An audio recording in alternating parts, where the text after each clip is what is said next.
is the most advanced and most expensive aircraft in world history. It became a legend before it even rolled off the production line. With its state-of-the-art technology and shrouded by a mantle of stealth, it can go into harm's way, deliver 40,000 pounds of conventional or nuclear bombs, and is almost undetectable by any radar. For years, this awesome deliverer of death has been shrouded under a cloak of secrecy. It is the B-2 stealth bomber.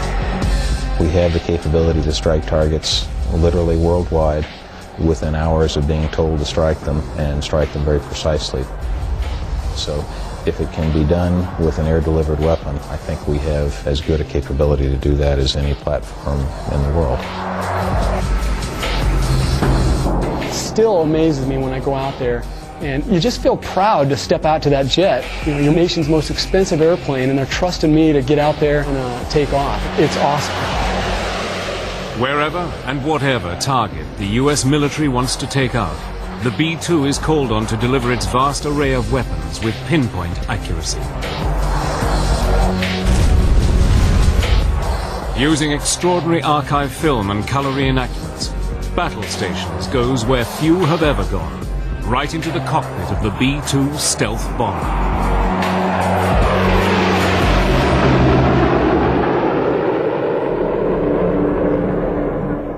On a cold spring morning on March the 24th, 1999, in the skies over Yugoslavia, two B-2 stealth bombers are about to penetrate enemy airspace for the first time.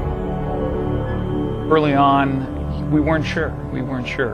What the enemy was capable of seeing or anything like that. In fact, the first night of Operation Allied Force, as the airplanes are flying into Serbia, there was a MiG engagement with an F-15 directly below the airplane. And it turns out the MiG had no idea that the B-2s were directly overhead. And hearing that report just started to really quickly build the confidence in stealth technology. In the cockpits, the two-man crew are entering their 14th hour of continuous flying. Having refueled over the Mediterranean Sea, they move into stealth mode, and the sleek shapes of the B-2s vanish into the night sky. On the way there, you're not so much nervous as you are anticipating what you're about to go through, but you're also taking advantage of the time that you have to prepare yourself to do it well. And so you spend time studying imagery and studying the targets and familiarizing yourself with where the threats might be. The two B-2s separate, one above the other, and climbing to combat altitude, begin their carefully choreographed bomb runs. The B-2 pilots have no chaff, no flares, no high-speed afterburner, and no missiles to fire back. They have only one thing to protect them: their stealth. Normally on a training mission, when we're just simulating the release of weapons, we don't open the weapons bay doors. Obviously on a combat mission, when you're dropping weapons out, the doors do come open. And so there's drag on the airplane, there's noise on the airplane.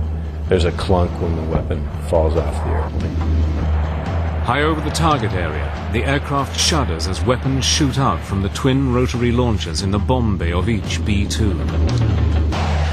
The most unique aspect of it, which really kind of gave me the sense of, hey, this is for real, is my first release when the weapons started to come out and you felt the weapons dropping and being discharged from the airplane. That's when the hairs on the back of my neck just started to kind of raise, and I realized, hey, this is for real. 16 classified targets, 16 direct hits. At the B-2's home base in Missouri, anxious commanders scan the teletype machine for confirmation of the raid. Suddenly there is a text: Darth 0, 1 and 2. Clean and green. The B-2s are safe and heading for home. In the final year of the 20th century, the flying wing had come of age and gone into battle. But nearly 100 years earlier, men had dreamed that the flying wing was the future of flight and the future of war. But it wasn't until the early 1930s that the dream became a reality when two young brothers, Reimer and Walter Horten, first began to design wings for the new Nazi regime in Germany. The Horten brothers were very interested in highly efficient gliders. And it's not such a great leap of imagination to realize that the most efficient form for any flying machine is just a pure wing. With the outbreak of World War II in 1939, the Horten brothers continued their groundbreaking work under a shroud of secrecy. By 1941, they were exploring the use of a transport wing to help in the planned invasion of Britain. At the same time, another German, Alexander Lippisch, was working on his own wing design, when in late 1941 his Me-163 Comet crossed the 600-mile-per-hour barrier for the first time. The potential of rocket power, combined with a flying wing design, would change aviation history. Meanwhile, the Horten brothers had gone down another path. By 1942, they were working on a 61-feet wingspan aircraft called the Ho-9. It would be powered by the Junkers turbojet engine that would be fitted to the Me-262. The Horten number 9 was the pinnacle of the brothers' development of the flying wing. And the prototype achieved a speed of something like 500 miles an hour. They had clearly demonstrated that you could build a vehicle with jet engines, that you could fly it, that it had very high speed potential, and so they had really validated the concept. Another of Reimer Horten's designs was the Ho-229. Built of wood, and with its engines housed in the wings, with their exhausts vented on the top of the wing, this aircraft would have been extremely difficult to detect. Also, if it could have flown, it would have had a top speed of 620 miles per hour, the fastest aircraft in World War II. But while the Germans were developing their wings, a 40-year-old American aircraft designer called Jack Northrop was quietly working on a flying wing design of his own. Jack had been dreaming about flying wings since the 1920s and had long held the belief that the way to success in wing design was by reducing the drag created by a tail and fuselage. Northrop's idea was, first of all, to minimize the tail and the fuselage, and then, as a last step, to get rid of the tail altogether. So he went through a whole series of smaller steps in order to achieve the all-wing configuration. In December 1942, his N-1M flying wing took to the air, and over the next few years, more and more of his designs were being refined and tested. But by May 1945, the long and bitter struggle to defeat Nazi Germany was over. Its industrial and technological centers lay in ruins, along with its dreams of a flying wing aircraft. But Jack Northrop was convinced that where the Germans had failed, his wing would become the greatest aircraft in the world. All he would need was the raw power to do it.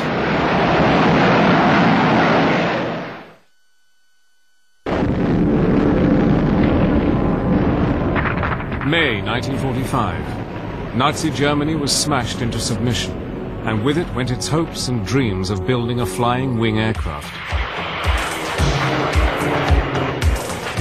But while post-war America continued to build conventional aircraft such as the B-29, one man pursued his vision. In 1946, Jack Northrop tested his massive 400-mile-per-hour XB-35 flying wing. Powered by 4 turboprop engines, this aircraft was seen by some as the bomber of the future. This was where Northrop's vision really started to take shape, because the XB-35 had a wingspan of about 60 meters. This is a big airplane, even by today's standards. Its problem was that whilst its top speed was about 400 miles an hour, its speed in long-range cruise was only 185 miles an hour. Northrop met this challenge when in 1947 he introduced his new YB-49. Powered by 8 Allison jet engines, this 172-feet wingspan Goliath was capable of flying at over 500 miles per hour at a ceiling of 40,000 feet. Jack Northrop had taken the American flying wing off the design boards and into the air. Now a preview of the flying wing transport of tomorrow. Jack Northrop's vision for his flying wing was not just as a bomber. He also saw it as a passenger aircraft. Because the wing could carry far greater loads than conventional aircraft, his airliner would be capable of carrying 80 passengers with an observation lounge and an ability to fly across America in 4 hours. But the YB-49's days were numbered. Although years ahead of its time, it was incredibly difficult to fly, and without computers to help control it, the US Air Force felt that as a bomber, it was too unstable and dangerous. In late 1949, and in an unprecedented decision, the US government ordered that all Northrop's YB-49s were to be destroyed. The flying wing looked destined to be confined to just a footnote in history. From the Air Force's point of view, I don't think you could quibble with the decision they made on the day, given the vehicles that were on the table in front of them. But the destruction of the first flying wing came at a perilous time in history. Relationships between East and West were rapidly deteriorating, and the Cold War was heating up. The world was entering a new era of nuclear power and nuclear testing. The Soviet Union had built up a huge arsenal of weapons, and the West responded. In a policy that was known as MAD, mutually assured destruction, the heavy bomber was seen as the first line of attack. SAC, Strategic Air Command, put into place a global system called Operation Chrome Dome, in which massive B-52s would constantly patrol the Earth, ready at a moment's notice to fly to any target deep within the Soviet Union and attack. But SAC was also alarmed at the Soviet Union's new improved radar and SAMs, surface-to-air missiles. SAC was determined not to let its giant B-52 bomber fleet become sitting targets for the Soviet Union. It became apparent that any bomber aircraft that had to penetrate Soviet airspace was going to have to run a layered gauntlet of air defense missiles that could shoot down aircraft no matter how high or how low they were flying. The only way to evade Soviet air defense missiles was to fly so high that you're never going to hit a target with your bomb. What the US needed was an aircraft that could evade the Soviet defense system, fly to its target, deliver its weapons, and bring its crew safely home, all under the cloak of invisibility. But to do this meant a complete rethink on designing and constructing aircraft. Every aircraft has what is called its radar cross-section. When an electromagnetic radar beam hits an aircraft, it bounces off anything that is large or pronounced, such as engines, straight wings, or cockpits. The radar operator sees all this information coming back and can determine the size, height, and direction of an aircraft. This is known as the aircraft's radar signature. But if you can deny this information to the enemy's radar, then the plane will become almost invisible. The mantle that will shroud the aircraft from its pursuers has a new name: stealth. During the mid-1970s, the US government put out a top-secret tender to selected aircraft manufacturers. Their objective was to come up with a feasible design for an advanced technology bomber, capable of long range, high payload, and low observability. By some strange irony, the winner was Northrop's. 30 years after seeing the destruction of their fleet of YB-49s, Northrop's were back in the flying wing business. During the early 1980s, Northrop worked on designs for their stealthy bomber. The entire project was buried deep within the highly classified and ultra-secret Black program. At the time, the US black program was so secret that even those who knew about it were forbidden from ever acknowledging its existence. Even Congress was denied the knowledge of what or where money was being spent. The Soviet Union was carefully examining things like American technical journals and the American defense budget so that they would know what threats they'd have to deal with in the upcoming years. And in order not to have this very nifty new bit of stealth technology apparent to the Soviets just by picking up the annual published defense budget, they had to make it what's called a black program. With costs rising higher and higher, Northrop and its partners worked against the clock. Originally, the contract had been clear in its requirement. Build a heavy bomber that could never be seen by enemy radar. The solution, like the aircraft they were developing, seemed impossible. What Northrop had to do was develop a computer system that would enable the B-2, as it came to be called, to stabilize itself using feedback and the fastest computers they could get. So the stabilization of a B-2 flying wing configuration becomes a software and computer hardware problem. It becomes a cybernetic problem. By the mid-80s, and despite some of the most stringent checks, rumors began to circulate about what might be going on behind Jack Northrop's door. Press reports, artists' impressions, magazine articles began guessing as to what was happening in Palmdale, California. Finally, Northrop unveiled its new aircraft on November the 22nd, 1988, when it was rolled out of its hangar before an astonished crowd. Called the B-2, the experts were staggered at this radical new aircraft. The crowds were only allowed to view it from the front, but they had never seen anything quite like it. Nobody could possibly keep this image off a television screen. Look at this thing. It's beautiful. It's odd, it's strange, it's exciting, and by God, it's American. But even as it rolled out of the hangar, time was running against the B-2. The Soviet Union seemed to be crumbling, and with it, the need for an intercontinental bomber. The world was changing, with peace being threatened by terrorist-driven regimes. It appeared that the need for a 21st century heavy stealth bomber might be consigned to the garbage can. On November the 22nd, 1988, the Northrop Corporation staggered the world when it unveiled its B-2 stealth bomber. After years of working behind a complete screen of secrecy, the team of visionaries at Northrop had rewritten the rules of aircraft design. The technological array was awesome. With over 130 onboard computers controlling every element of the aircraft, the B-2 was light years ahead of anything yet built. A variety of techniques were combined to make this aircraft almost invisible to radar. Its smooth surface and shape consists of curves, yet they are not consistently identical.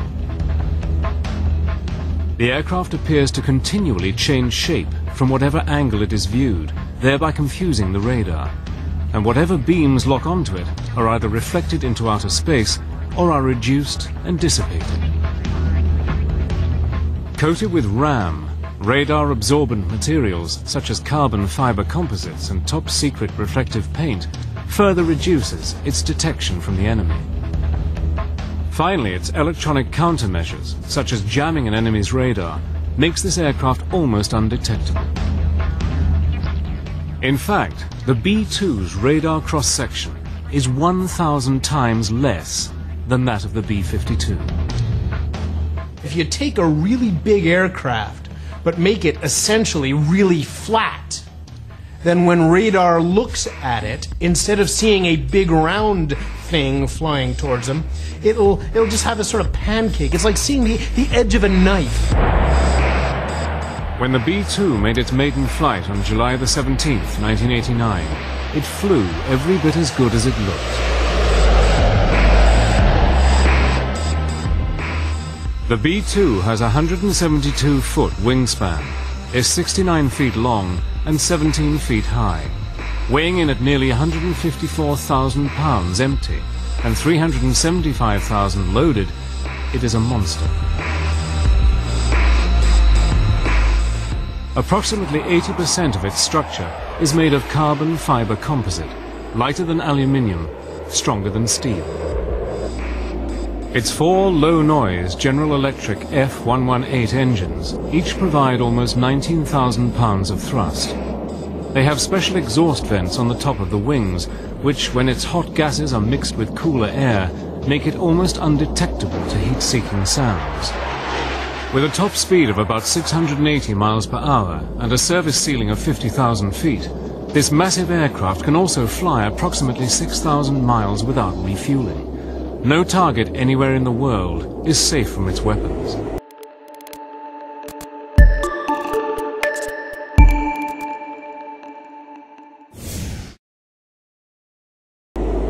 And the amount of weapons it can carry is awesome. 40,000 pounds of conventional, laser-guided, or nuclear bombs and missiles. The airplane can carry a variety of weapons, almost anything in the Air Force inventory. Our primary weapons, though, are the guided munitions. Our bread and butter is the GPS-aided JDAM, the Joint Direct Attack Munition. We can carry that in several flavors. The 2,000 pound is the most common. We do have the 5,000 pound GPS-aided munition. We have a few of those left, and we're getting some more. And we can carry some standoff guided munitions, the Joint Standoff Weapon, the JSOW. By the 1990s, the top-secret B-2 began to enter service, but it would take on a completely different role than planned as an answer to Soviet aggression. The Soviet Union finally crumbled in December 1991, and with the collapse of the Iron Curtain, the new B-2 had an uncertain future. Originally, 132 B-2s were to have been built, but Congress wanted cutbacks, and with the B-2 costing almost $2 billion each, something had to go. It was decided that only 21 B-2s would be built. The B-2 is designed to penetrate the airspace of the Soviet Union undetected. Once the Soviet Union is no longer there, you don't need a big fleet of bombers designed to deliver nuclear weapons to a state that doesn't exist anymore. As the B-2s began to come off the production line, with them came a new breed of aviator. Based at Whiteman Air Force Base in Missouri, the B-2 squadrons became home and schoolhouse for all crews who would fly the very latest in bomber technology. But the first hurdle many must cross is the initial impression of this secret aircraft. Just the shape of the airframe, the glass cockpit, the displays, and the amazing contributions that some very smart engineers made to make that plane possible. And just looking at it fly was pretty amazing. It's just an incredible marvel to see something of such an unorthodox shape. It's almost an eerie sense of awe that you get when you see that aircraft flying. And I hear this kind of high-pitched whistling sound, and I stop and I kind of drive closer to the flight line there, and out of like the shadows around the corner of those docks, I just see lights flashing. And I was like, what in the world is that? And it gets closer, and that was my first actual glimpse of a B-2.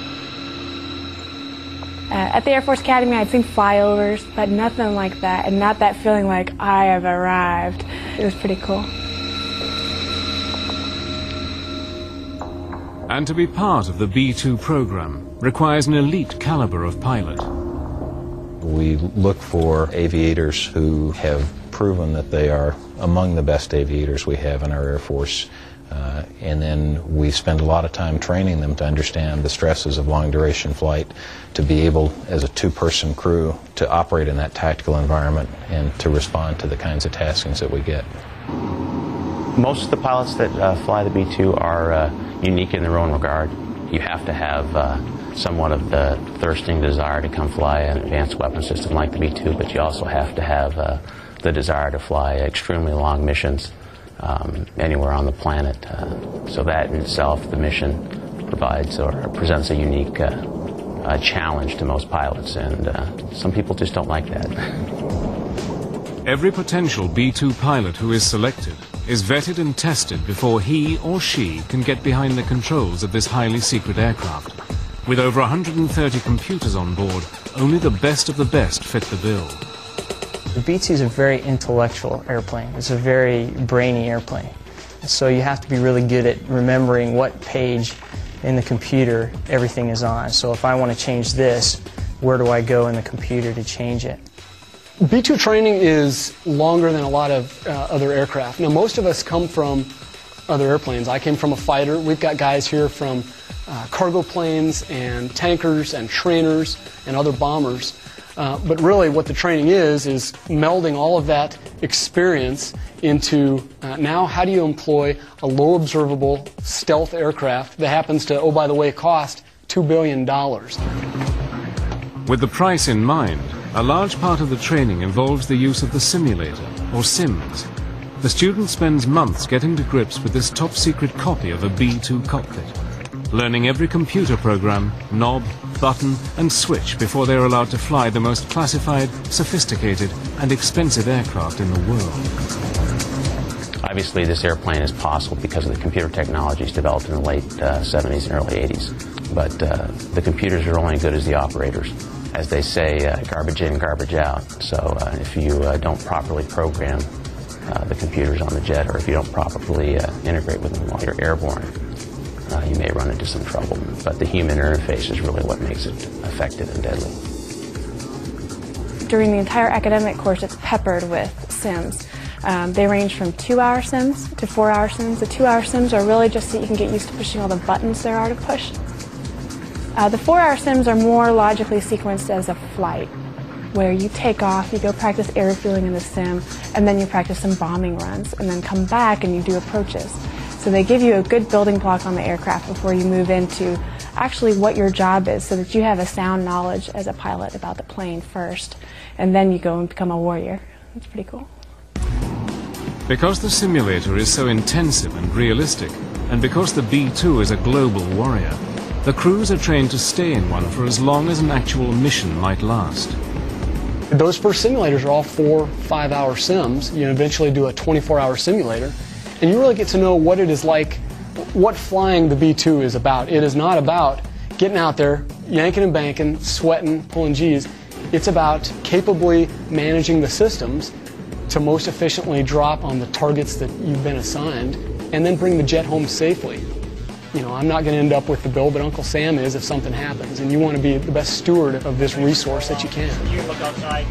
But sometimes pushing that resource in a simulator can also mean pushing yourself to the limit. We flew a simulator for 44.4 hours, and I believe at the time it was a U.S. record for a simulator flight. We actually stayed inside the compartment for the entire 44 hours and conducted our training as if we were really on a combat mission. It's a very important part of our combat capability at Whiteman, and so it was excellent training for that. After spending months of practice in the simulator, the students will finally get their chance to actually fly a B-2. But for many of these pilots, it will also be the first time that they take the aircraft into harm's way and go to war. By the mid-1990s, the first U.S. Air Force B-2 stealth bomber pilots have completed their training and are ready for the real thing. After months spent in the simulator, they head up for their first flight. That's amazing. It is amazing. Sometimes you forget you're even in an airplane. You have to look out the wing and go, this is actually, there's still an airplane here, because there's no, there's nothing out in front of you as far as a nose. And it's just a wonderful, wonderful aircraft. It's truly an awesome experience when you get the rumble of the engines as you're going down the runway and you rotate that initial liftoff. It's almost like sailing on a carpet, just ultra smooth and just simply amazing and interesting. And you take off and you're sitting in a cockpit, but you look over in formation, you're like, man, that guy looks cool. And you're like, wait a second, I must look the same way. It was just awesome. it's a different aircraft. You know, the F-15, I equate that to a Corvette or a Porsche. You know, you're pulling G's. It's all about aggressive maneuvering, trying to get gun on or get missiles on to your adversary. And the B-2, I'll equate more to like a Cadillac or a Lexus. It's very smooth, but it has incredible systems, incredible capabilities. Those that do graduate to the flight deck of a B-2 know that they have achieved something that very few people in the world can aspire to. I'm number 322 of the people that have ever flown in this plane, and that includes distinguished visitors and all those folks. So it's kind of a milestone, because we only train 4 people every 3 or 4 months. So it was quite an honor. It just seemed like a dream come true. I think what makes the best B-2 pilot around here is a sense of teamwork, because I can't go out there and do the job by myself. A 36-hour combat mission, you cannot do it by yourself physically. It's nearly impossible. There's got to be a guy out there that I trust. You know, the guys here are really the cream of the crop. As the 1990s drew to a close, the 21 B-2s had established themselves as one of the most cohesive and efficient bomber squadrons in the U.S. Air Force. They had honed their skills to pass all tests asked of them, but they had not been tested in battle. If you are going to pay for it, it does you no good to keep it parked in a shed. And if you have an operational requirement to put ordnance on a target, why not use it? But in March 1999, everything changed. As part of the NATO peacekeeping force, the B-2s attacked highly classified strategic targets within the former Yugoslavia. Throughout the 1990s, NATO had been trying to keep the peace between the warring factions of Serbia and Bosnia. By late 1998, the conflict had escalated, and tens of thousands of Kosovan Muslim refugees faced annihilation. President Clinton issued an ultimatum to Serbian forces to withdraw or face the consequences. President Milosevic has not yet complied with the international community's demands. Given his intransigence, the 16 members of NATO have just voted to give our military commanders the authority to carry out airstrikes against Serbia. This is only the second time in NATO's history that it has authorized the use of force. The Serbs rejected the ultimatum, and Operation Allied Force began. To halt the fighting, targets were chosen that had either military or communication significance. Throughout Operation Allied Force, the B-2s conducted 45 sorties, often in weather that other Allied aircraft could not fly in, and produced incredible target hit rates. The B-2, if proof was ever needed, had come of age as the most awesome bomber in history. B-2s from Whiteman flew less than 1% of the total missions, but dropped 11% of the bombs. But its role as a peacekeeper was about to change with the start of the 21st century, when the B-2 bombers were amongst the first to lead the fight against terrorism. From 9/11 onwards, in Operation Enduring Freedom, the stealth bomber was hurled against the Taliban forces of Afghanistan. When Enduring Freedom came along after the September 11th attacks, we were told we were probably going to go to strike targets, and we knew that the B-2 was going to be used in the first few nights, and those sorties turned out to be some of the longest combat sorties in history. The secret flights to Afghanistan could be anything from 35 to 40 hours in duration, and because of the mission's length, the B-2s were refueled in the air up to 6 times, a procedure that many of its former fighter pilots found demanding. Refueling in the B-2, you know, in the F-15, you've got a glass canopy all over you. And so you see the tanker in front of you, and you see the boom coming down your left side, and you focus your mirrors so that you see where that boom is plugging into the jet. And you've got great peripheral vision. In the B-2, he plugs you about 20 feet back from the nose of your aircraft. So what I'm seeing, you know, as I drive up to the tanker, sure, I'm seeing the boom, but as it crosses basically past the canopy bow, all I'm seeing is the belly of the tanker and his wings. So you are now relying on the lights, you're relying on the boomer who's up there giving you those light signals, telling you forward, aft, down, up. It is at night or in the weather, I think it's one of the most difficult things we do.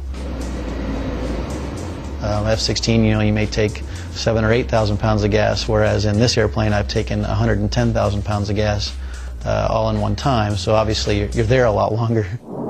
The sheer length of these missions put a strain on the physical and mental endurance of these pilots, and for many of the crews, a novel way to sleep was found. We ended up going down to the local Walmart store and purchasing chase loungers, and we ended up laying those out, elevating ourselves 6 to 12 inches above the floor, and it also just caused the vibrations that you normally sleeping on the floor would feel to just kind of be mitigated, and allowed you to get what we called power naps. We kind of learned that if you can get yourself in a normal circadian rhythm cycle, sleep cycle of about 3 to 4 hours, you would find yourself well rested for the next 6 to 8 hours, and that really helped us overcome the fatigue factor of flying those long duration missions. And the B-2's designers had not forgotten the other essential needs of pilots on 30-plus hour missions. Luckily, they had the foresight when they were building the airplane to put in a porta potty, very similar to what you'd find on a camper. It sits behind the seats, and that gets well used on a 35-hour sortie. But it was in 2003, during Operation Iraqi Freedom, that the B-2s were put to their strongest test. During Operation Iraqi Freedom, they attacked some of the most heavily defended targets in the world. Operating under extreme secrecy, they left their home base in Missouri and set course for Iraq. But despite the intense secrecy, innocent patriotism almost gave the game away. Well, we are basically over the eastern part of Illinois, and we hear Chicago Center, "Hey, United Flight so-and-so, if you look out your left window, there's 4 B-2s, and I think they're going to Iraq." And all of us are like, no! You love the patriotism, but the one thing we have is stealth. We got nothing else. Once clear of any civilian air traffic control, the B-2s raced towards their designated targets.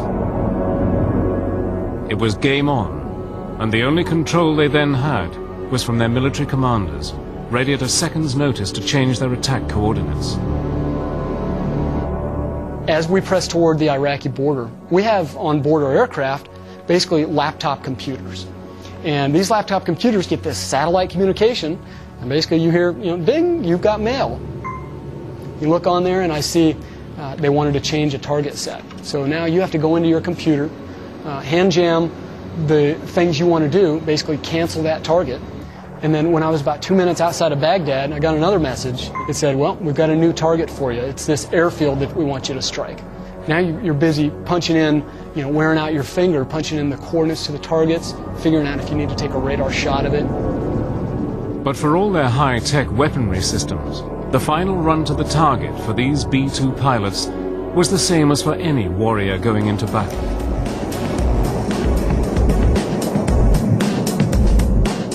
You cross into Baghdad, and the eerie thing is, it looked, in all of Iraq, really, looks like flying over the Midwest USA. There's lights on, there's, streets coming out of it. But as you get into Baghdad, our doors open.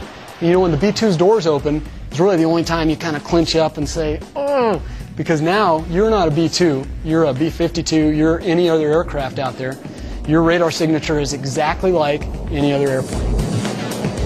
It is at this point, just before they drop the most sophisticated weapons on Earth, that the crews are at their most vulnerable from enemy attacks. That's the time you're hoping and praying that your stealth technology works.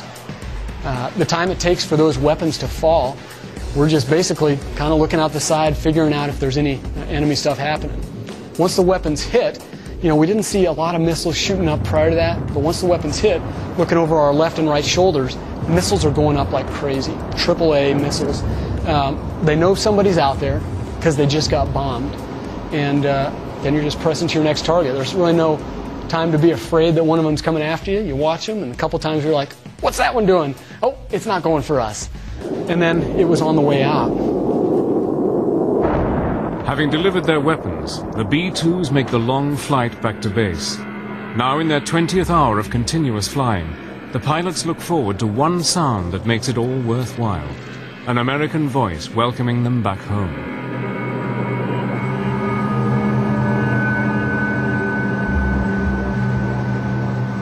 I'll tell you the greatest sound I think my ears will ever hear. We were about 150 miles or 200 miles off the coast of New York. And across the radio, after all day hearing foreign controllers, we hear, "Stealth 3-1, is that you? This New York Center." And we're like, "Oh!" You know, somebody who likes us, somebody who's friendly to us. You know, we're home. So we asked Center if we could be vectored over Manhattan, basically over the site of the World Trade Center, Statue of Liberty. And what an awesome sight. And I'll tell you right now, I've got goosebumps right now thinking about it. Looking down our wings at our stealth bombers in formation there over New York Center at the site of a tragedy from a couple years prior, knowing that you've been sent out by your nation to do something. You went out and did your best. You took care of the job you were at least asked to do. And now you're back on friendly soil. In today's modern digital battlefield, all units can be controlled and directed from a central area or command post. From anywhere in the world, military planners can see an overview of a fast-changing scenario, and at a moment's notice, a target can be changed, a new course set into the computers, and weapons headings and destinations changed at the click of a computer key. At the forefront of this technology is the B-2. It's actually leading edge, and we now have the capability of doing secret or TS, essentially Microsoft email in the aircraft, as well as global worldwide communications with the voice SAT systems. It's unique. Included within this digital battlefield is the B-2's capability as a nuclear strike platform, a responsibility that the B-2 crews are acutely aware of. We don't fly around on our training missions with real nuclear weapons on board. We just don't do that for surety and safety reasons. But we train to that capability, and there's a big difference between operating with conventional weapons and nuclear weapons. I'd say for all the B-2 pilots, that's the last thing you hope for, is a sortie to go drop nuclear weapons. Really, you want to be trained in it, but you want to be so well trained that the enemy knows you'll use them, and so you never have to use them. The B-2 is the cutting edge of technological warfare. Its ability to use stealth and its enormous range to reach any target unchallenged is second to none. In a network-enabled world, having a platform with that longer range, that is that hard to detect, and that can deliver a precision-guided munition onto a target, can be a nice golf club to have in the golf bag. So certain of its contribution to modern conflicts, the US Air Force has the B-2 on its books until 2040. A belief that this 21st century warrior will be more than capable of delivering weapons of the future against enemies not yet known. There are weapons that haven't even been envisioned yet that I'm sure we'll be able to carry on this airplane 20 years from now. I think the things that you'll hear in 2040, if that's the date of the announcement of what it did when it lived, has yet to be written.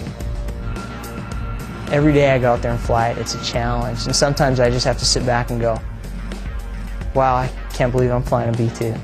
Because you're just busy and you're having a good time. It's wonderful, wonderful job. I'd pay to do this.